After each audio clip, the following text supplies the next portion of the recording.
Fala galera, beleza? Léo Azevedo aqui do canal Papo de Vascaíno, passando aqui para deixar informações importantes sobre o Vasco da Gama para vocês, torcedores, amantes do futebol, beleza? Meu nome é Léo Azevedo, estou aqui apresentando mais um giro de notícias do Clube de Regatas Vasco da Gama e peço para que você, se você estiver gostando do conteúdo, você se inscreva no nosso canal, ative o sininho das notificações, deixe seu like porque é muito importante e comente, tá? Comente bastante, sendo crítico ou não, sempre respeitarei todos os comentários e sempre vai servir para a gente crescer. Então, nos ajude a chegar aqui aos 500 inscritos, que é a primeira meta que a gente colocou aí para alcançar, tá bom? Dito isso, a gente vai agora para o giro de notícias. Primeira notícia nossa hoje é sobre o técnico Álvaro Pacheco. Ele rescindiu o contrato dele lá no Vitória Guimarães, Vitória Guimarães, acho que é isso, no Vitória de Guimarães, e possivelmente chega ao Rio aí nos próximos dias. É isso mesmo. Álvaro Pacheco deve estar chegando por aí no Rio.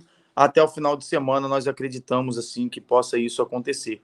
Já tem seu contrato rescindido, não treinou o time ontem e não vai para o jogo do sábado. Então, ou seja, tá certo aí, basicamente a chegada dele aí, só basta saber o dia, né? Tomara que ele consiga chegar a tempo para pelo menos assistir o clássico sábado às 9 horas lá no Maracanã, beleza? Vasco e Flamengo, às 9 horas no Maracanã. Os ingressos estão sendo vendidos desde ontem à tarde, tá? Terça-feira à tarde. No site do Vasco, lá você encontra todas as informações, beleza? Sobre os setores, como valores, tudo certinho. Ali tá tudo discriminado.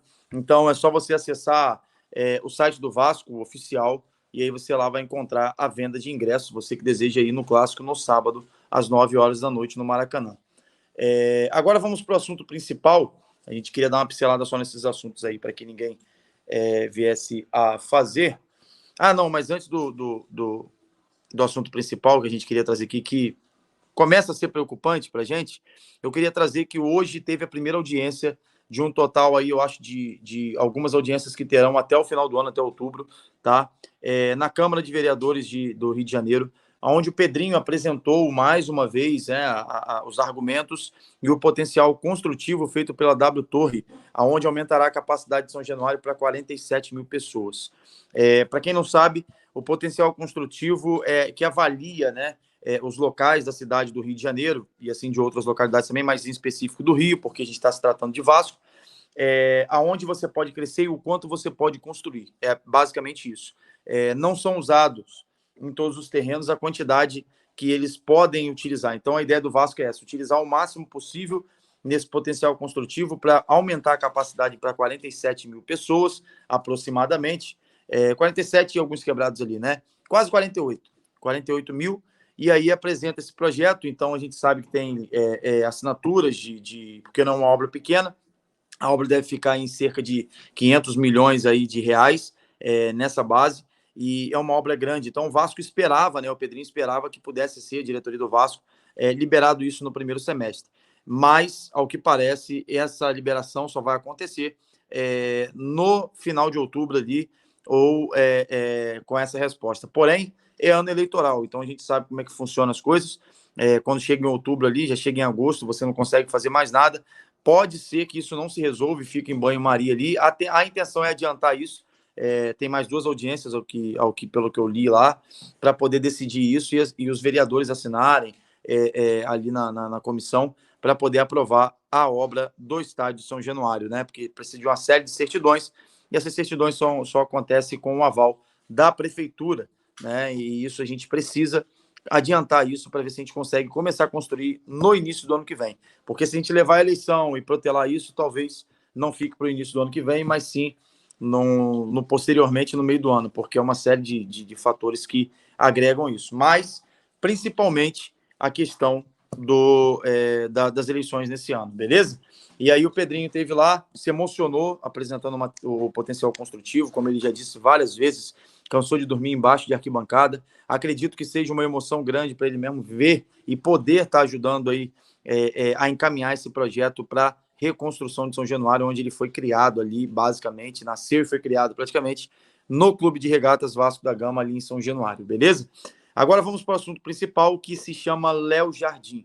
O Sporting de Portugal procurou né, o staff do jogador, do Léo Jardim, nosso goleiro aí, e para poder pensar em fazer uma proposta no meio do ano a ele. A janela a gente sabe que abre em julho, né, janela internacional, e o Sporting pode vir aí pesado para tentar tirar o Léo Jardim do Vasco.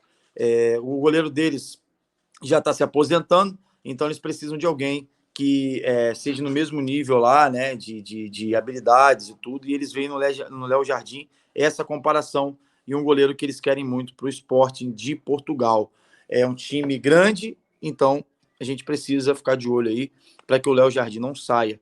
Estou dizendo isso porque o Léo Jardim tem contrato até o final de 2025, mas já havia sido procurado lá no início de março pelo Alexandre Matos, no início de março pelo Alexandre Matos ainda, para poder renovar o seu contrato. Porém, as tratativas ficaram ali paradas, né? Não teve mais avanço, devido à troca, né, de diretor executivo. Então, o novo diretor executivo do Vasco, né, ele precisa agir essa questão do Léo Jardim. Acredito que esteja dentro do planejamento deles, tendo em vista que o Léo Jardim tem até 2025 para até 2025 o contrato com o Vasco, então ele está sob contrato, então assim, não é nada alarmante, mas a gente precisa ver para estender, porque o Léo Jardim hoje é um dos pilares do nosso time. E aí o Vasco precisa olhar de maneira mais criteriosa para isso, para a gente obter o nosso goleiro aí. Porque se a gente perde o Léo Jardim, a gente tem o Kehler, né, que veio do Internacional. Mas o Kehler está sem ritmo, não está jogando, está só treinando.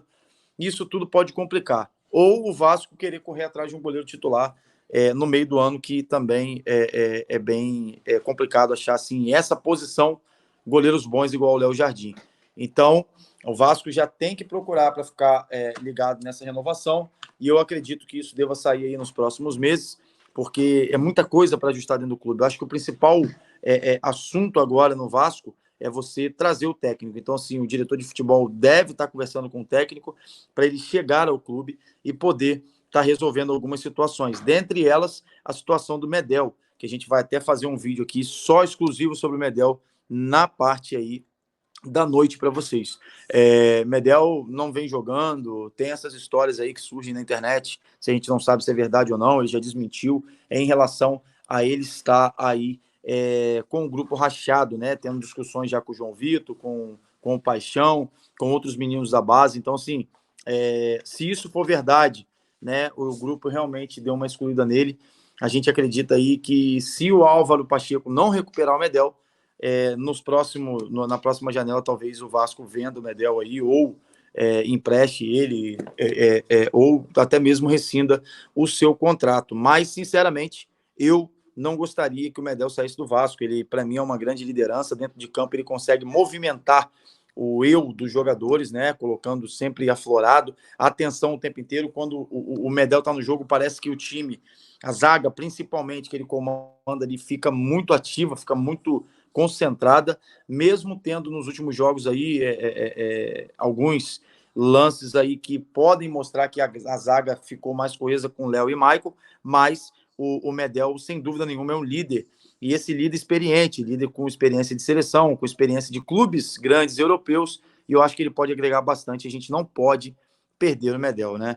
E o giro de notícias é esse, mas pedimos a vocês aí, se vocês gostarem do conteúdo, compartilhe com seus grupos aí de WhatsApp, Instagram, Telegram, aonde for. Se estiver gostando do nosso conteúdo, você pode deixar um comentário aqui pra gente, vai ser muito bem-vindo. Diga de onde você está assistindo aí também, porque isso é muito importante pra gente, e a gente vai dar um alô para vocês aí no comentário. Deus abençoe a vida de vocês, saudações vascaínas, e à noite nós voltamos aí com mais um vídeo, e esse vídeo sobre o Guerre Medel, essa situação toda que envolve ele. Não perca, beleza? Compartilhe, comente e nos ajude a chegar aos 500 inscritos. Saudações vascaínas. Fiquem todos com Deus.